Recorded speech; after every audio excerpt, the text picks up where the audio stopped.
Assalamualaikum warahmatullahi wabarakatuh. Halo anak-anak, apa kabar? Semoga kalian sehat selalu. Perkenalkan, saya Ulfa Rahmawati. Saya sebagai guru Bahasa Indonesia di kelas 11 di SMA IT Jerman Nurani. Hari ini kita akan membahas tentang teks prosedur. Sebelum memulai pelajaran, marilah kita baca basmalah bersama. Bismillahirrahmanirrahim. Ya, sebelum mulai, alangkah baiknya kita mengetahui dulu nih, apa sih tujuan pembelajaran kita hari ini. Yang pertama, mengonstruksi informasi berupa pertanyaan dan tahapan teks prosedur. Yang kedua, merancang berupa pernyataan dan tahapan teks prosedur. Yang ketiga, menganalisis struktur dan kaidah kebahasaan teks prosedur. Yang keempat, mengembangkan teks prosedur. Nah, di sini ada video nih. Nah, kalian bisa lihat video berikut ini. Simak baik-baik ya. Pemohon SIM C diwajibkan telah berusia 17 tahun dan menyiapkan lampiran KTP. Kemudian, menyerahkan lampiran kepada petugas. Tes kesehatan pertama diawali dengan tes mata, membaca huruf dari jarak 4 meter. Jika pemohon tidak bisa membaca dari jarak tersebut, maka dinyatakan belum lulus. Langkah pengukuran tinggi dan berat badan.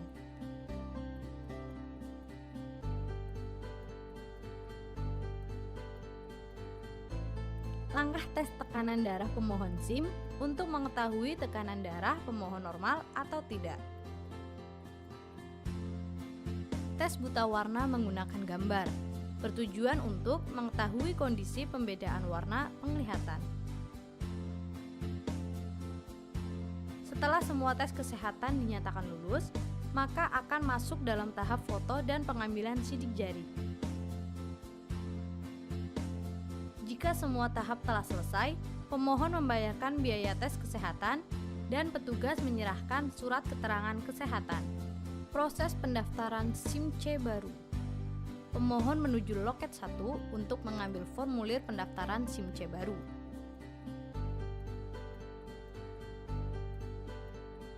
Pemohon melakukan pengisian formulir pendaftaran.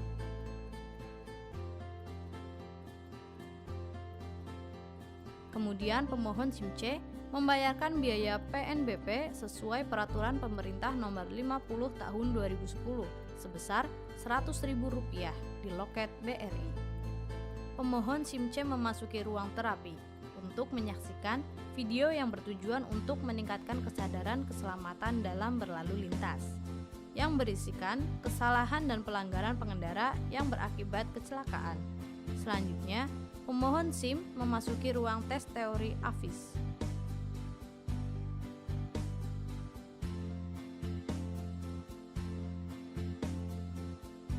Pemohon menyerahkan berkas kepada petugas. Proses tes teori AFIS. Dalam tes ini, para pemohon akan diuji dengan sebuah video pengendara lalu lintas yang memiliki jawaban benar atau salah. Dalam uji teori AFIS, pemohon SIM C diharuskan menjawab benar minimal 21 dari 30 soal. Jika dinyatakan lulus, maka petugas akan memberikan tanda lulus dan mengarahkan pemohon untuk melaksanakan ujian praktek. Petugas memberikan pengarahan sebelum pemohon melakukan ujian dan mempersilahkan pemohon mencoba ujian praktek yang ada.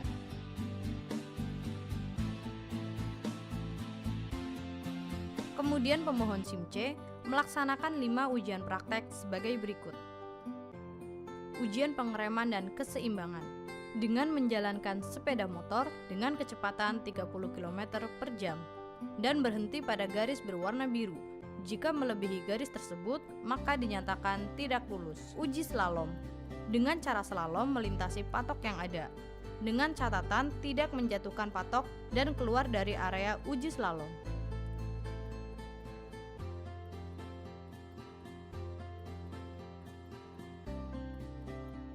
Saat berhenti menggunakan kaki kiri sebagai tumpuan. Uji membentuk angka 8. Menjalankan sepeda motor dalam lingkaran membentuk angka 8, mengikuti putaran arah, tidak berhenti, tidak menjatuhkan patok, dan kaki tidak menginjak area uji.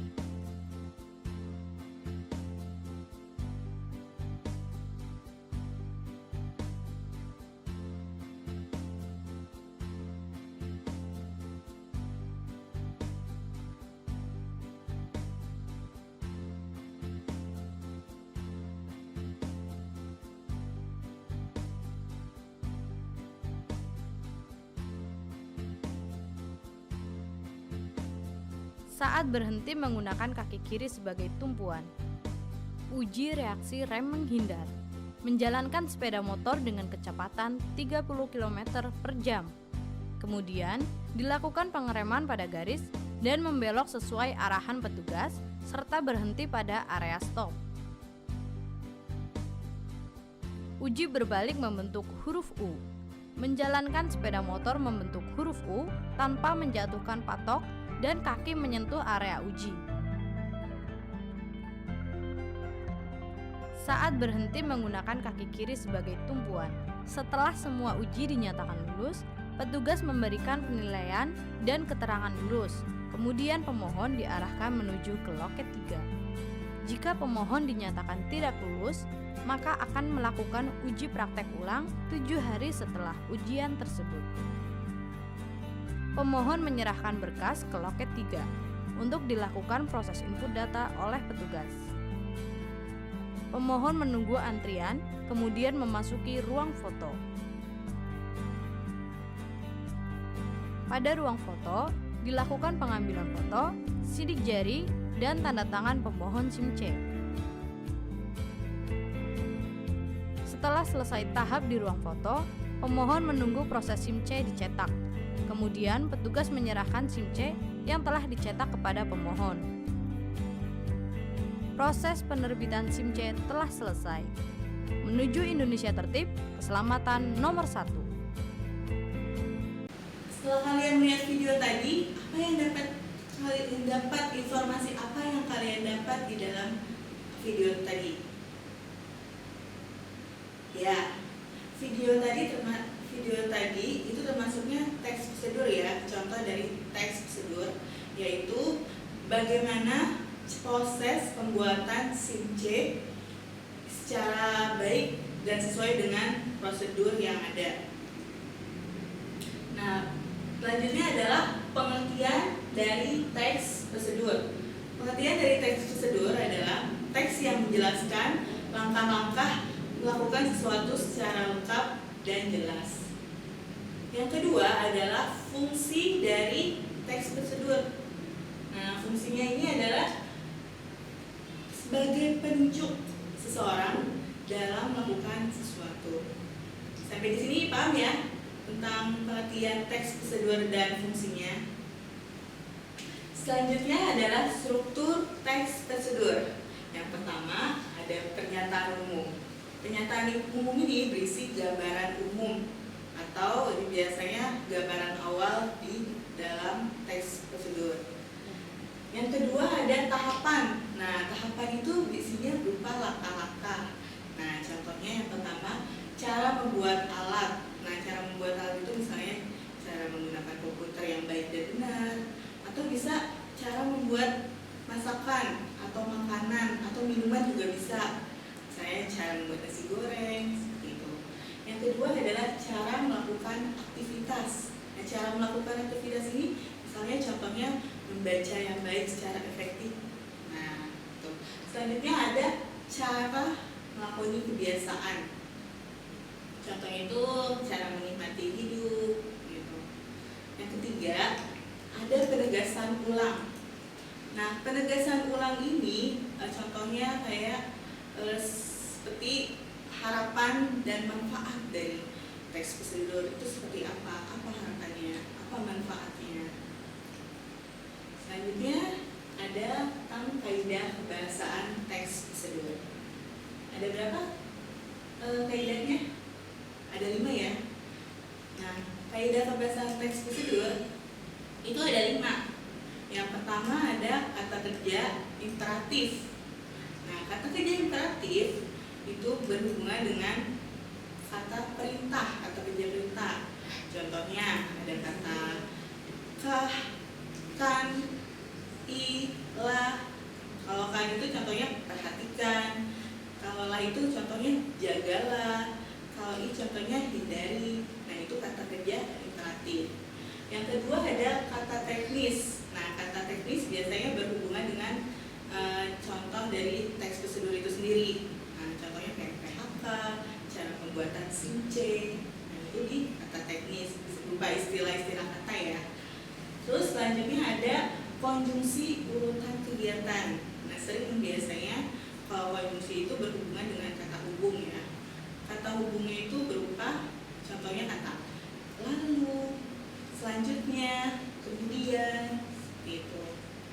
Yang keempat ada deskripsi alat. Nah, deskripsi alat itu biasanya berupa alat-alat yang dibutuhkan di dalam isi teks prosedur itu.